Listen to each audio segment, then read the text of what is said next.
Ada geopolitik, belum lagi di awal tahun Trump membuat tarif, berbagai macam proteksionisme segala macam. Sehingga 2025 ketika BPS mengumumkan bahwa growth kita 6,1%, sebetulnya menunjukkan cukup resilience di tengah situasi dinamika global di 2025. Nah, sebetulnya ada satu fenomena yang menopang terjadinya pertumbuhan yang cukup baik itu, yaitu adalah front loading dari Amerika Serikat. Itu dia. Nah, itu artinya apa? Buyer-buyer di AS itu melakukan percepatan pembelian sebelum ada perubahan kebijakan lagi.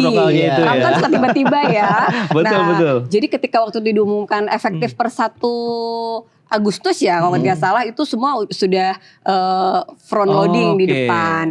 Nah, sehingga kelihatan tuh ketika bulan-bulan akhir mulai menurun, tapi secara keseluruhan ke Amerika Serikat tuh tumbuhnya cukup tinggi, itu menopang. Selain ke Cina juga tumbuh tinggi. Itu dua negara tujuan ekspor utama itu yang membuat ekspor kita masih cukup baik di 2025. Nah, yang menarik buat dicermati kan andalan ekspor Indonesia masih dari sisi komoditas.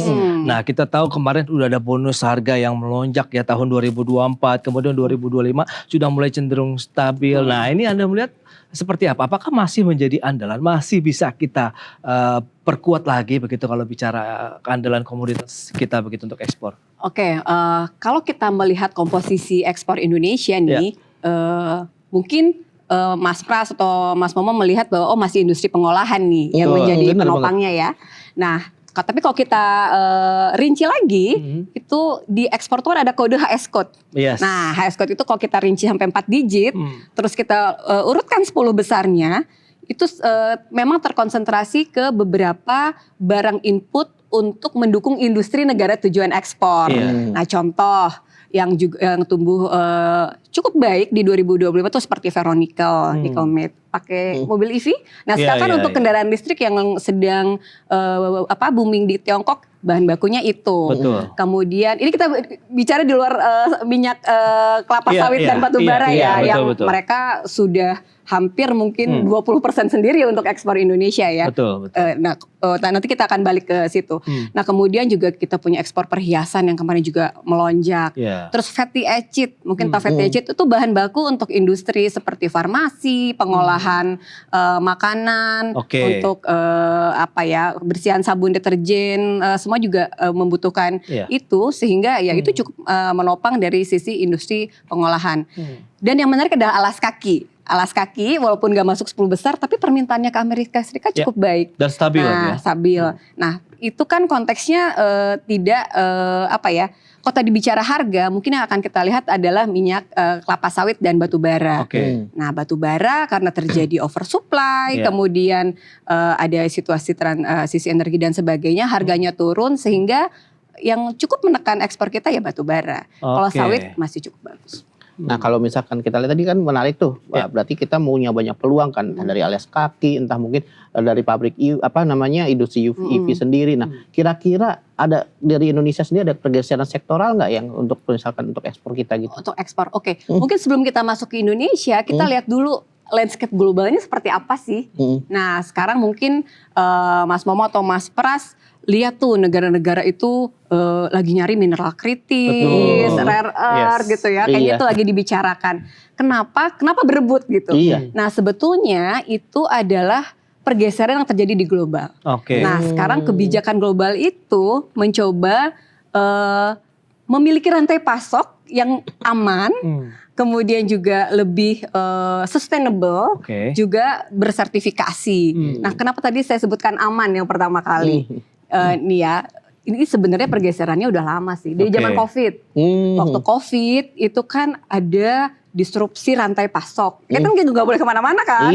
Nah, jadi ada sehingga pada saat itu mulai terjadi pergeseran di mana negara-negara di dunia dan perusahaannya itu cenderung tidak lagi mengedepankan masih ya harga yang efisien, tapi dia sebenarnya mengurangi ketergantungan pada suatu negara yang dianggap berisiko. Nah, jadi strateginya apa? Friendshoring, nurturing. Jadi cari yang berteman. Jadi lebih ke diplomasi, ekonomi aliansi untuk menjaga produksi Iya, iya. domestik daripada saya bergantung ke negara itu, Betul. terus tiba-tiba bukan satu aliansi nanti saya susah gitu. Itu dia. Nah itu yang terjadi sekarang itu karena awalnya COVID, disrupsi rantai pasok, kemudian geopolitik isu, Proteksionisme dan proteksionisme. lain-lain. Oke. Nah itu yang menyebabkan terjadi pergeseran yang akhirnya dan mereka ini lagi fokus ke industri apa? Ya. Itu adalah advance teknologi yang sifatnya high tech, aerospace, kemudian Oke. elektronik, otomotif,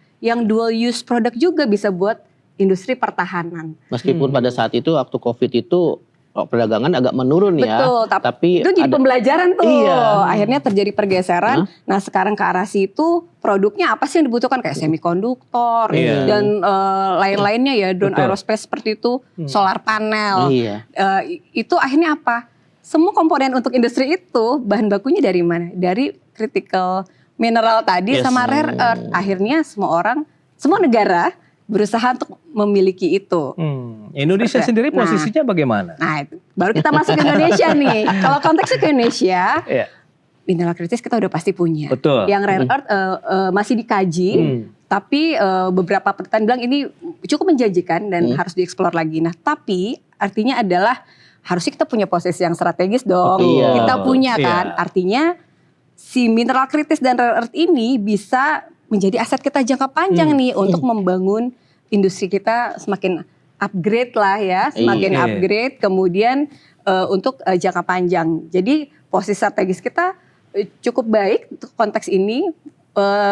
Artinya kita harus memanfaatkan ini untuk kebaikannya negara kita nih. Betul. Jadi harapannya mineral kritis ini tentunya akan dibuat manufacturing di Indonesia aja, hilirisasinya. Hilirisasi, setuju. Kemudian kita mengundang daya tarik FDI masuk untuk di sini sehingga lapangan kerja terbuka. Nah, kalau kan? memang hilirisasi sudah menjadi fokus dari pemerintah, kemudian ada potensi rare earth juga ada di Indonesia. Lantas bagaimana nanti melihat perkembangan ekspor Indonesia ke depan? Begitu, apakah dari komoditas-komoditas ini kita bisa, ya tadi ada pergeseran juga ya dari sisi komoditas andalan kita, begitu yang biasanya batu bara, kemudian ada lagi pertambangan, mineral dan lain-lain, CPO. Kemudian ada potensi nggak misalnya mineral earth bisa kita ekspor, kemudian tapi intinya harus ada pertambahan nilai dulu ataupun hilirisasi di situ. Sebenarnya itu berpotensi banget terutama untuk jangka panjang. Walaupun Oke. untuk jangka pendek pasti kita masih tetap mempertahankan komoditas yang memang unggulannya ekspor itu dia. Indonesia Oke, ya, oke. yang tadi yang sudah kita sebut beberapa tadi di awal. Nah, apakah itu ada? Tentunya terbuka, tapi mungkin kan itu perlu eksplorasi lebih lanjut, terutama yang rare earth kan masih harus diteliti lebih lanjut. Betul. Untuk yang mineral kritis itu juga harusnya bisa menopang ekspor kita dan memberikan nilai tambah yang lebih baik. Ya, karena mempertimbangkan momentum EV juga nih yang lagi booming ya kan di Indonesia. Baterainya kita tahu produksi mungkin bahan bakunya juga ada yang Ada. dari Indonesia. Nah sayang kan kalau memang kita harus raw material yang diekspor, Betul. betul kan? Iya. Harusnya Sepakat. nilai tambah begitu karena Iya. Setuju. berlipat-lipat itu Setuju. yang bakal didapat Indonesia. Betul Nah ini sekali kan Mas juga Pras. sedang dipakai oleh pemerintah kan. Iya. Salah satunya dengan memanfaatkan hilirisasi, Iya, mulai iya, dari nikel, batu bara dan segala Betul. macam. Nah ini mungkin bisa jadi peluang besar untuk Indonesia untuk ikut Iya, bersaing dalam ranah global. Bisa. Nah. Di samping aspek yang lain ya, Iya. artinya kan kita juga kayak agro. Iya. Nah, agro juga bisa kita bisa kita tingkatkan lah ya Oke. nilai tambahnya gitu. Kemudian juga furniture misalnya. Furniture juga. Juga kita bisa dorong, mungkin yang lebih spesial, yang lebih khusus, yang memiliki sertifikasi ESG. Yang tadi loh, kita bergeser ke arah ESG. Kalau mau masuk ke pasar premium, tiket Iya. masuknya adalah sustainability. Sustainability, Iya, betul. sustainability.